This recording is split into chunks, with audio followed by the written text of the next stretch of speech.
Okey, selamat datang semua ke sesi kupasan kita kali ini. Hari ini kita nak borak pasal satu tema yang sejujurnya memang sangat luar biasa berdasarkan teks sumber kita.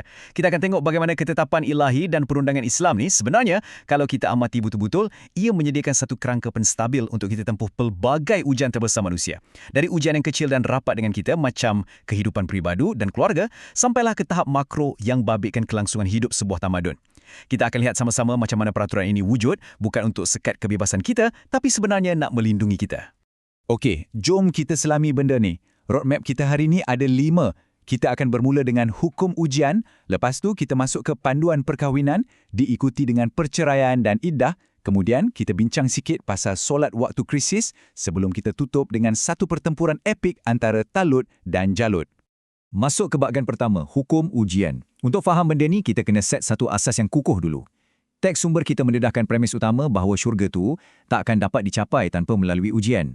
Pada asalnya, manusia ni bersatu di bawah satu agama je, iaitu Tauhid. Tapi bila manusia mula bertelingkah, berselisih pendapat, masa itulah panduan ilahi sangat-sangat diperlukan. Jadi, para Nabi diutuskan untuk bawa berita gembira dan juga amaran. Pernah tak anda terfikir, atau masa tengah lalui fasa yang betul-betul berat dalam hidup, anda terdetik? Bilakah datangnya pertolongan Allah? Teks sumber kita ada cerita macam mana umat terdahulu diuji dengan malapetaka yang sangat dahsyat.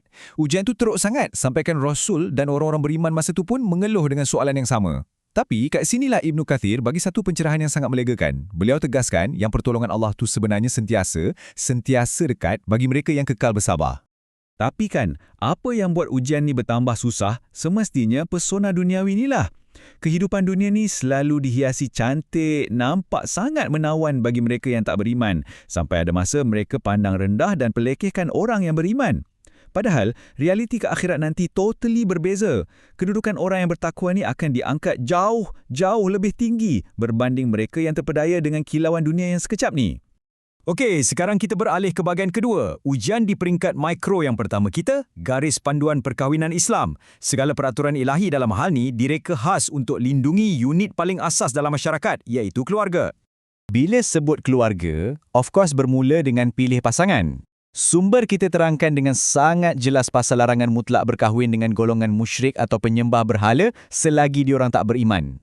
Hakikatnya macam ni, seorang hamba yang beriman tu jauh lebih mulia, jauh lebih baik daripada seorang musyrik. Walaupun orang musyrik tu kaya raya atau rupa paras dia cantik bak bidadari. Kriteria nombor 1 mestilah iman.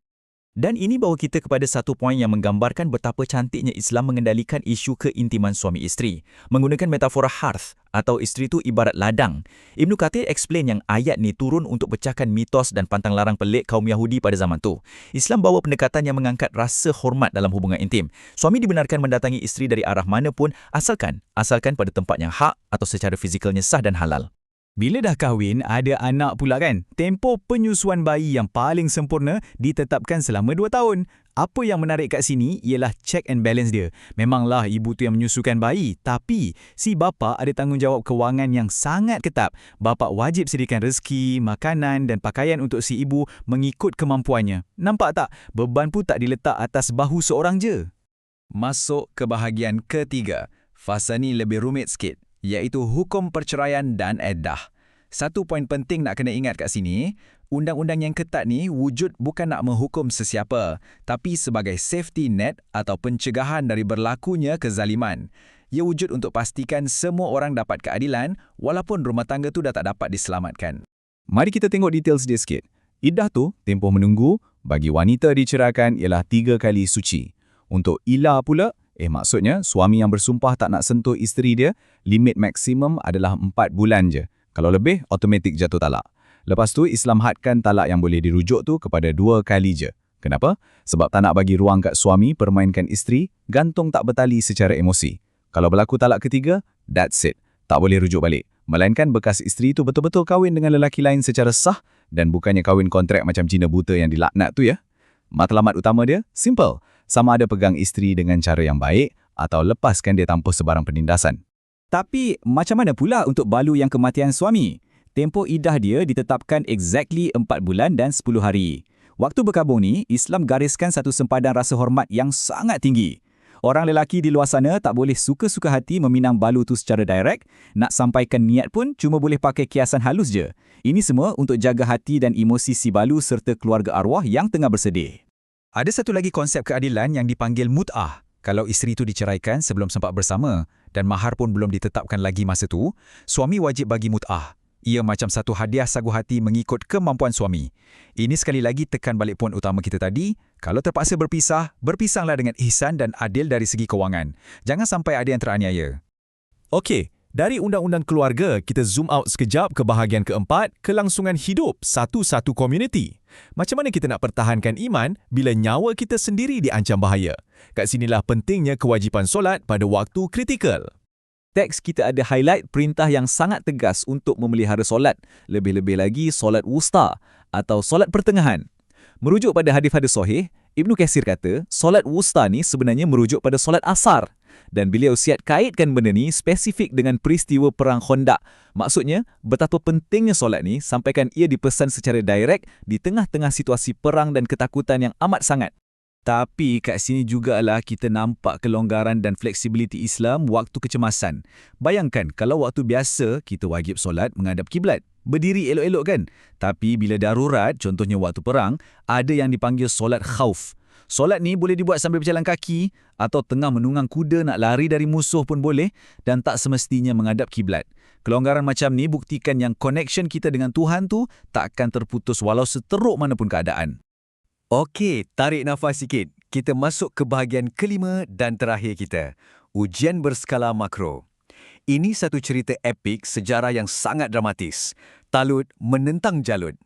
Kisah ni betul-betul tunjuk kat kita macam mana disiplin diri dan patuh pada ketetapan ilahi boleh buatkan kita menang walaupun secara logik akalnya macam mustahil. Cerita dia macam ni. Golongan VIP Bani Israel minta Nabi mereka, masa tu, Nabi Samuel, lantik seorang raja supaya diorang boleh berjuang sama-sama. Maka, Allah pilih Talut. Tapi tahu tak apa jadi? Diorang bantah. Sebab apa? Sebab Talut ni bukan orang kaya, bukan bangsawan. Tapi of course, Allah tolak bantahan tu sebab leadership sebenar bukan diukur pada duit dalam poket, tapi pada ilmu yang luas dan fizikal yang kuat. Yang paling mind-blowing pasal kisah ni, macam mana proses tapisan tentera tu dibuat. Tengah berarak, Talut kenakan satu ujian mental dan fizikal kat sebatang sungai. Arahan dia, korang cuma boleh minum air kat sungai tu seciduk tangan je. Tak boleh lebih. Nak dijadikan cerita, majoriti gagal. Diorang minum banyak sebab tamak dan ini tunjuk diorang memang tak ada disiplin. So, end up hanya segelintir kecil je yang beriman dan melepasi ujian tu. Kumpulan kecil yang berdisiplin inilah yang berdepan dengan tentera raksasa Jalut. Dan klimaksnya, seorang pemuda biasa je, iaitu Nabi Daud yang tampil ke depan dan berjaya tumbangkan Jalut yang besar tu. Disebabkan tu, Allah kurniakan Daud kerajaan dan juga kenabian. Tak sangka kan kita dah sampai ke penghujung. Kita tutup kupasan kita hari ini dengan satu rumusan yang betul-betul bagi impak dari Ibnu Katsir. Beliau sebut kalaulah Allah tak ciptakan golongan yang halang kejahatan golongan yang lain, bumi ni memang confirm hancur. Ia ingatkan kita pasal keseimbangan kuasa kat dunia ni. Cuba anda fikirkan sejenak. Segala ketetapan undang-undang dari yang sekecil-kecil hal dalam keluarga sampailah ke medan perang yang kita baru bincang tadi, semuanya berkait dengan keseimbangan ni. Persoalannya, dalam dunia moden kita hari ini, adakah kita bersedia untuk jadi ejen penyeimbang tu? Fikir-fikirkan. Terima kasih banyak sebab join sesi kupasan mendalam kali ini. Terus kaji, teruskan berfikir dan kita jumpa lagi di sesi akan datang.